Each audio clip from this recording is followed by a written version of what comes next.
And recently, he and my mother decided to leave Kansas, packed up all their earthly belongings into a U-Haul and drive across the plains to Colorado to live near their first grandson. And my father, who's always good at fixing things on the side, decided to build a business around this. So he hung out his shingle as a self-employed handyman, foster handyman.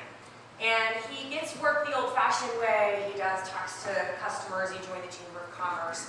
But he also uses a digital platform called Thumbtack to find customers around the area. And my father loves his job.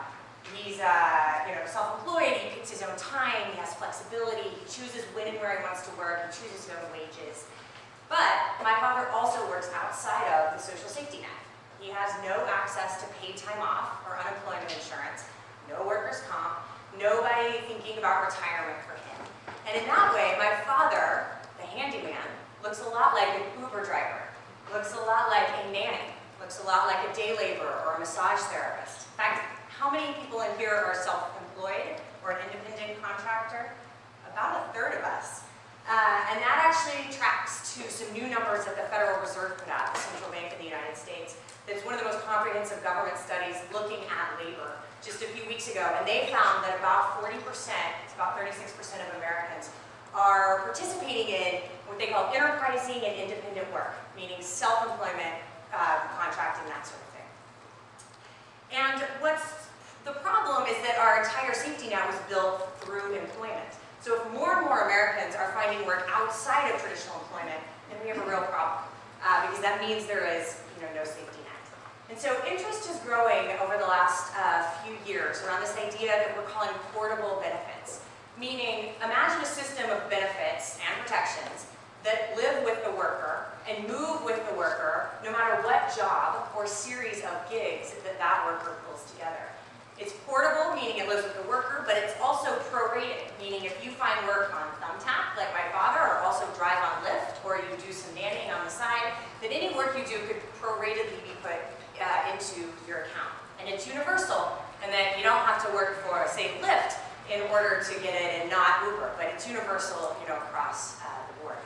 And so I think this year we'll see legislation in a set of states that start to enable a portable benefits mechanism. And we've even seen a first mover, surprisingly, was Uber, who announced supporting a guild last year called the Independent Drivers Guild in New York. And this year, the plan is Uber will pay money into the guild, and the guild will offer benefits and protections to Uber drivers in New York. Now that's a model that is exportable and exciting. But the truth is that that is a model for when there are drivers in Ubers. But we all know that very soon, Ubers will be driving themselves. And so it's important as we think about the next social contract that it not just be about benefits and protections, but maybe wages as well. The truth is that labor and income, wages, have actually been separating over the last several decades in the United States. On aggregate, more and more and more households are finding income not from labor. A lot of that is capital, as Piketty told us, from the 1% as capital begets capital. But a lot of it is government transfers, disability, and other things that people are on that are ways of earning income there are ways of getting income that are separate from wages. So that's why I think a lot of interest is growing around this idea that we've talked about, the universal basic income. And we're seeing now in the US, we're a bit behind you in Europe. And there's a bunch of movers and shakers like Mark Gomez and Jim and Sandhya in Tibet who've been really active, and Sean Klein with the city, who've been active in building the basic income movement in the United States. And a lot of talk has been focused on the Y Combinator study, right? Y Combinator announced a study, they'll be looking at a bunch of people in Oakland, and that was important for the United States because it's the first pilot, modern pilot that we've seen. But the truth is, we actually have a system of basic income in Alaska, and we have for the past 40 years. So when oil companies came into Alaska 40 years ago, a Republican governor said, how interesting, took the tax money, put it into tax royalties, put it into a permanent fund, and distributes the dividends to Alaskans every year. It goes directly debited into their accounts. It's somewhere between $1,000 and $3,000 a year. And what's interesting is that's money that Alaskan residents didn't work for. And they also don't see it as a handout. It's not a conversation about is it the welfare state or is it income.